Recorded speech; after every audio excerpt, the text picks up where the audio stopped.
it is I, Gianni Whispers, back again today with another video. It's going to be a little bit different. We're going to do a voiceover, a ASMR voiceover of my painting process for my debut oil portrait painting called Rise of the Monarch.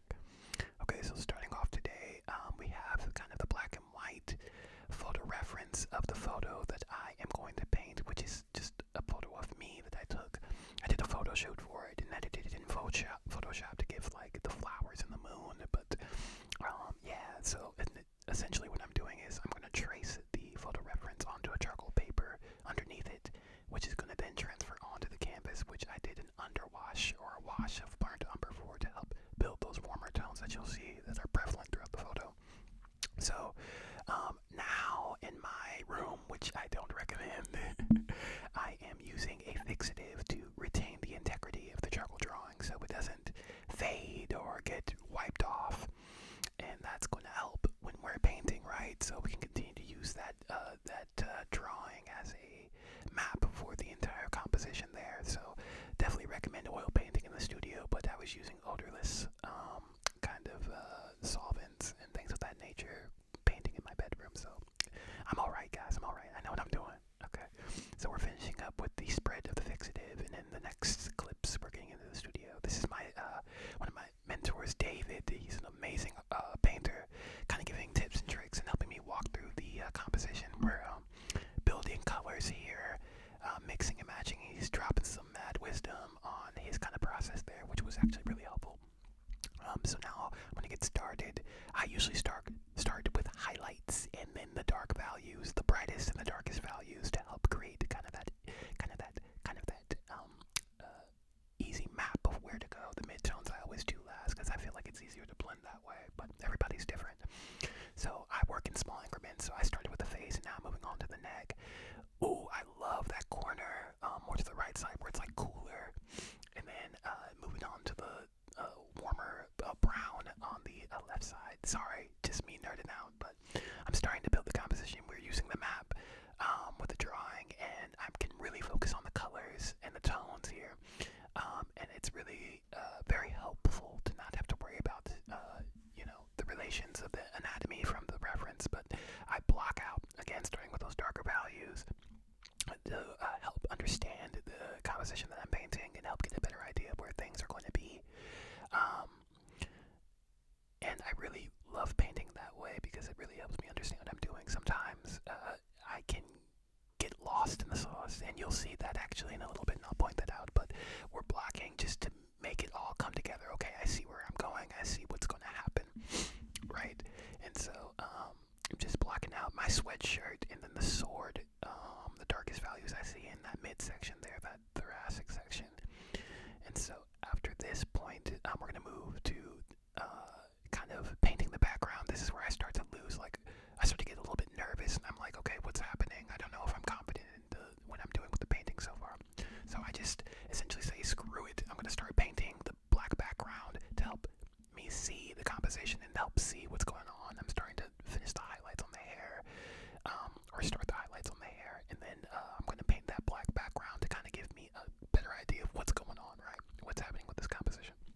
So this will kind of highlight my silhouette and the moon up top, and I can get a better idea of what's going on, and I'm a little bit more confident proceeding. So now I'm kind of finishing up some of the loose strokes that I had at the top when I was doing that huge swath of painting with the background, and I kind of back away from the sweatshirt. I'm not really confident in it currently, so I just decided to kind of try it again a little bit and then get back to it. Now this next section, my easel was just making me so mad.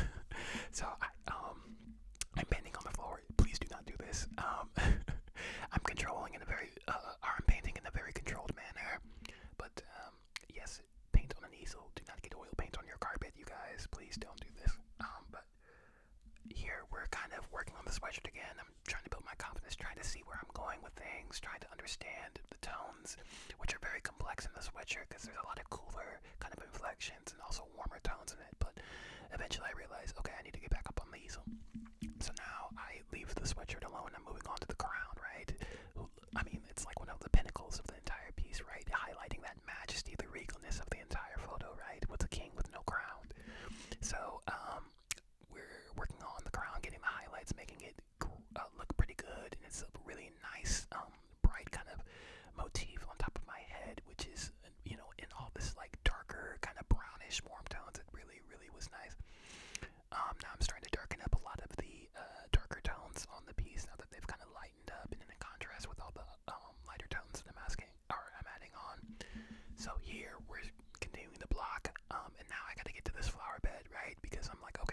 this is going to take quite a bit of time, so I'm starting to block in all the structures, and this blocking process for the flower bed is going to really help see what the flowers are looking like and really bring in kind of, that starting to approach a semi-finish line, right, of understanding everything going on with the composition there. So, I'm doing a little dance because I'm excited about how it's coming along, so I apologize about that. Also, I apologize for the bonnet that you saw earlier.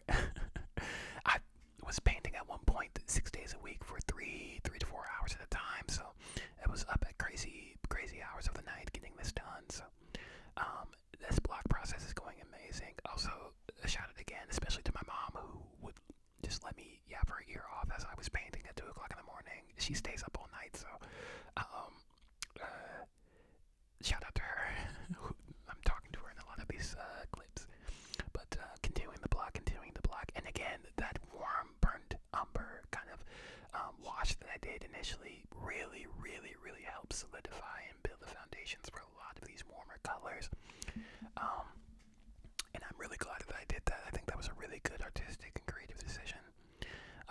Now we're starting to really see things come together here. You'll notice that there's a little block of black missing from my left shoulder, and that's where the butterfly is going to go. I didn't want to paint black too close to the butterfly because I needed to make sure I liked it before painting that close to it. So that's why that blotch is there, and we will fix the moon. I know it's not the perfect circle, but we will get to that. I'm continuing to build the colors on the sweatshirt now, building up a confidence to get back into things, and I'm starting to build a base right, layer by layer, attempt by attempt. We're starting to get it right, and that's the cool thing about painting.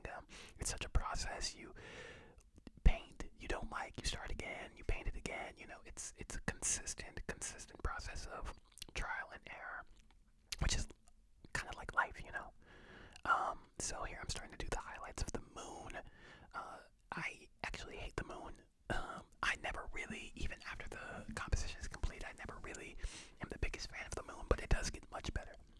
Now I'm building kind of the base of those tones there for the sweatshirt, but we're going to jazz things up a little bit. So now we're going to get into actually making the tones of the shirt believable, right? Warming up those warmer tones with like yellows and oranges to give it like that warm light that is present in the actual reference.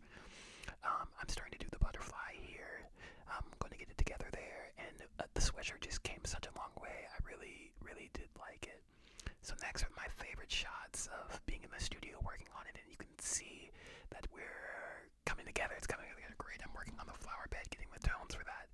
You'll see David's piece fall on top of the easel I was working on, and actually like pop through his. So RIP to his painting there. That was tragic.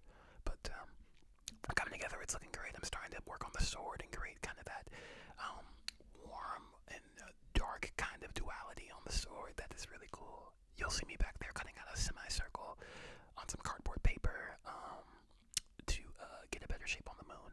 And look at it, it's coming together really great. I was really impressed. I'm using painter's tape to help keep those edges sharp and clean. But that was difficult. You'll see me kind of work on that quite a bit here and trying to perfect those edges and straight lines as best as I can. But that moon looks like a pizza. I hate it. But we'll fix it. So now I'm kind of repainting over the moon and trying to get it together. And it's coming, but we eventually get there. I work on that quite a bit here, and then I paint the edges black, and I've got the whole composition together, getting ready for exhibition.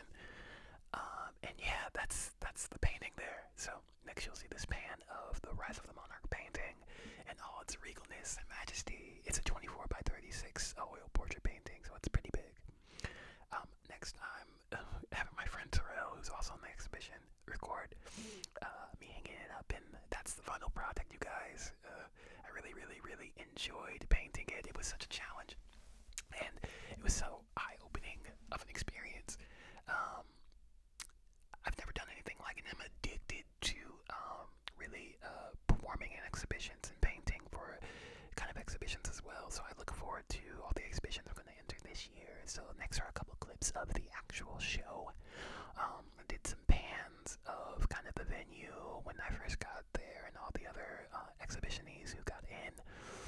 My friend Hannah's piece is right next to mine as well. And that's it. The Rise of the Monarch, you guys. Thank you so much for watching this video.